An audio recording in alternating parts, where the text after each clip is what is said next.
Chères sœurs et frères de la mission au roi du monde entier, aujourd'hui, dans le jour 21e de jeûne, nous demandons à Jésus d'apprendre de nous à être humbles. Invoquons l'Esprit Saint.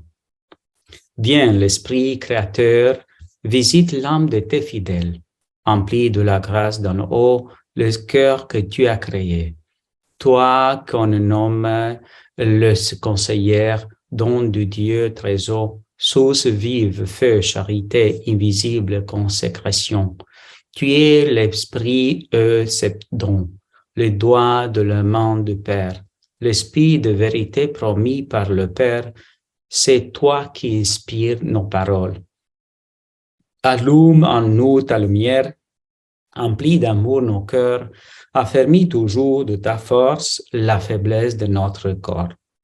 Repousse l'ennemi loin de nous. Donne-nous ta paix sans retard, pour que, sous ta conduite et ton conseil, nous évitions tout mal et toute erreur.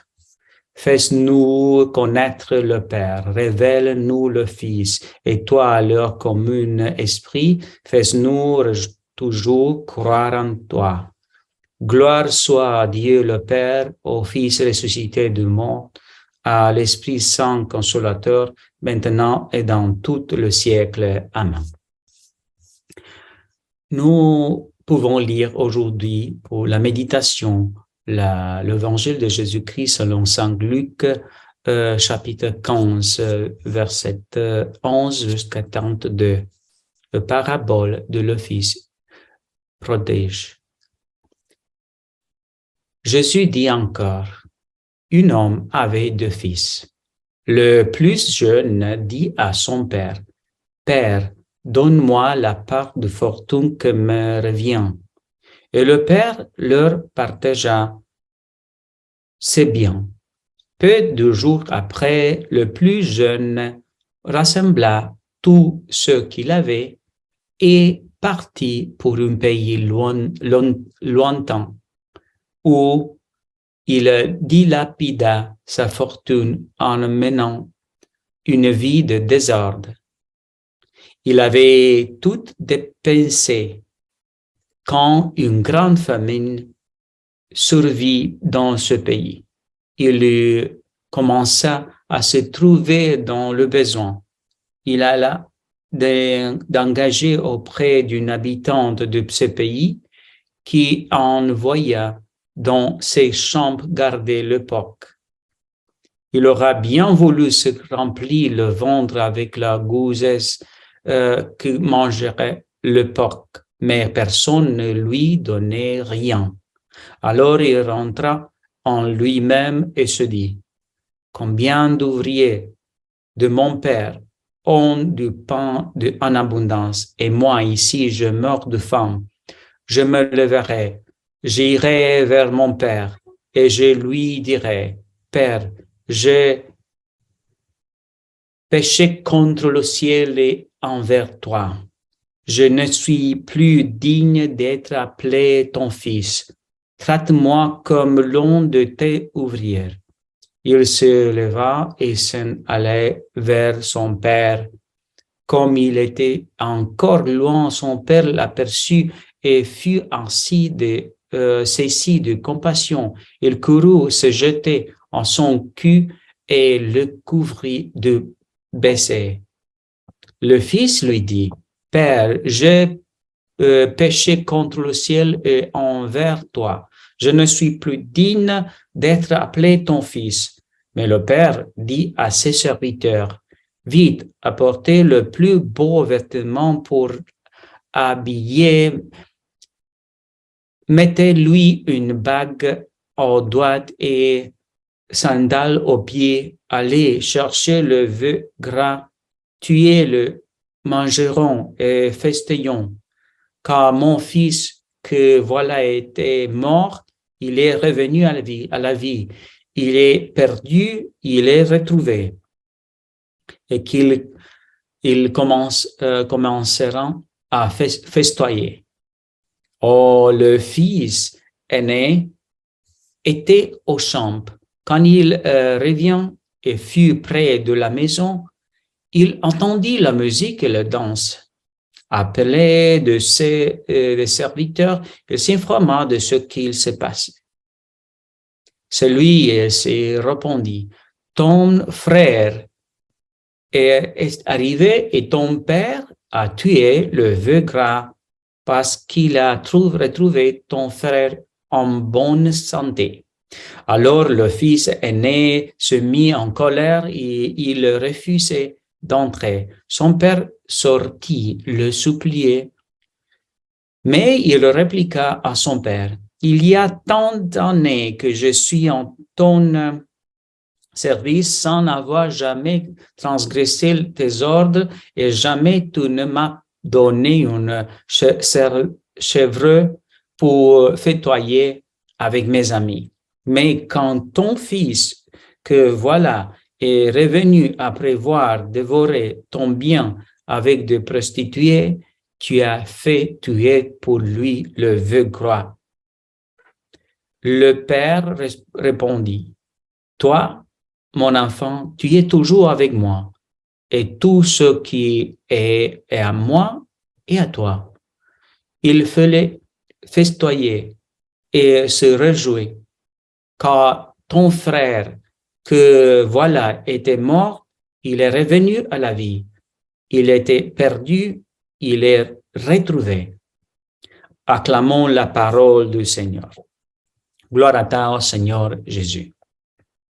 Par cette parabole, Jésus veut montrer aux pharisiens, et vous pouvez demeurer dans la maison du Père, mais que votre attitude peut être très différente de celle de Jésus.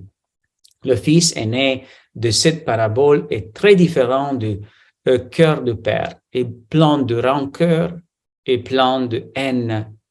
En fait, il ne jouit pas de la résurrection de son frère, de la vie nouvelle qu'il a reçue.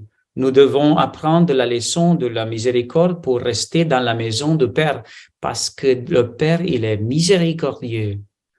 D'autre part, Jésus parlait à ses disciples et leur dit qu'ils doivent être humbles et avec un cœur contrit pour gagner le cœur du Père. Le fils prodigue retourne à la maison du Père après lui avoir permis de transformer son cœur orgueilleux en un cœur humble. Il n'y a pas d'humilité sans humiliation, disait le pape François. Pour ça, c'est fils prodigue s'est humilié. Nous pouvons dire que le fils prodigue, après avoir dépensé son argent, finit par jeûner, forcé par la circonstance. La femme le conduit à un dialogue sincère avec lui-même. Il est entré en lui-même.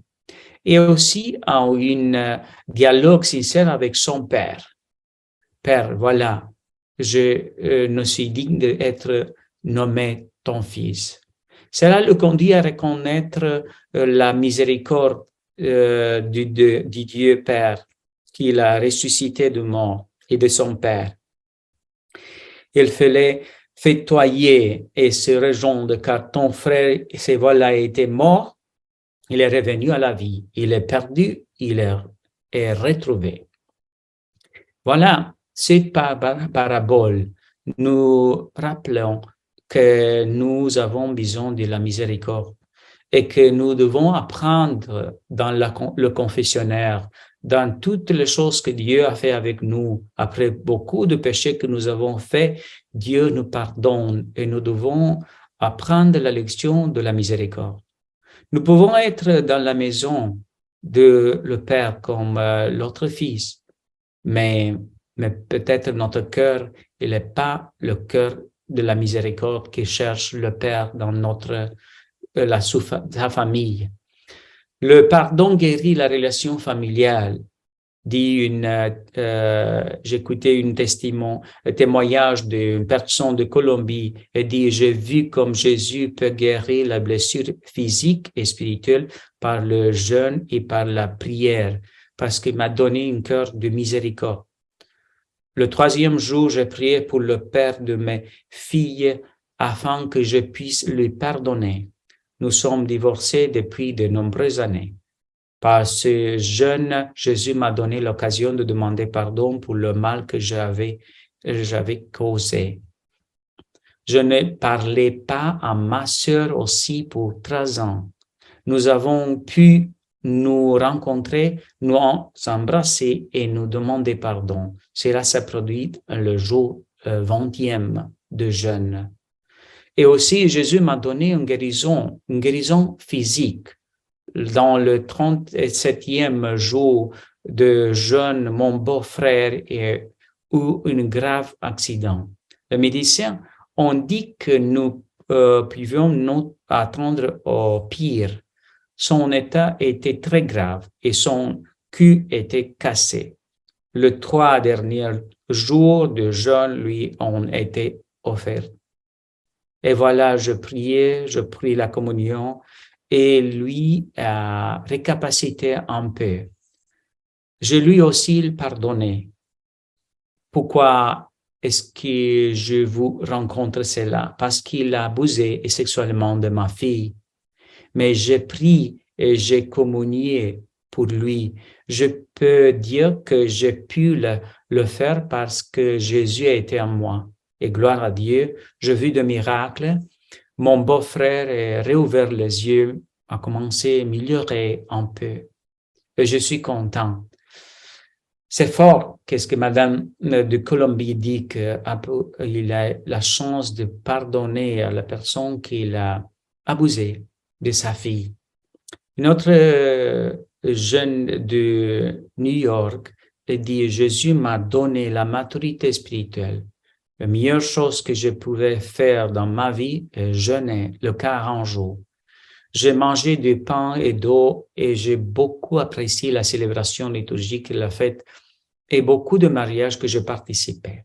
Je rappelais ce mot de Jésus qui dit « Si quelqu'un a soif, qu'il vienne à moi et qu'il boive. Celui qui croit en moi, comme dit l'Écriture, de son cœur couleront des fleuves de l'eau vive. » Après ce jeûne, la prière a reçu une place centrale dans ma vie et par la conséquence, maintenant, ma connexion avec Dieu est meilleure que jamais.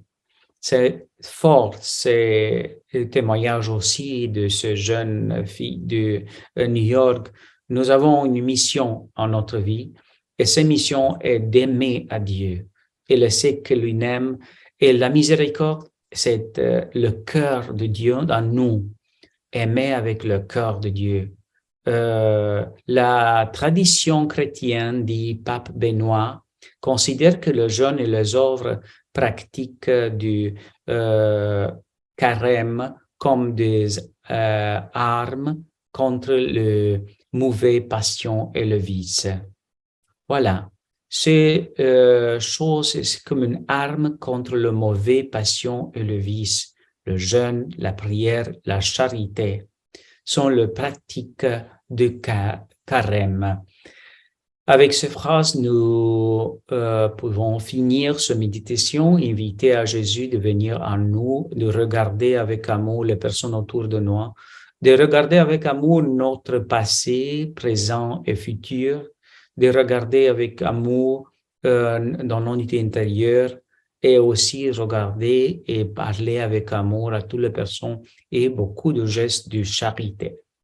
Dieu Père Tout-Puissant, en ce 21e jour de jeûne, envoie l'Esprit Saint avec le don de foi et de l'espérance en ta miséricorde infinie par le Christ notre Seigneur. Amen. Et la bénédiction de Dieu, le Père Tout-Puissant, Fils et Saint-Esprit, descend sur vous et reste avec vous tout le jour de votre vie. Et la Vierge Marie vous protège dans la divine volonté. Amen, amen, amen.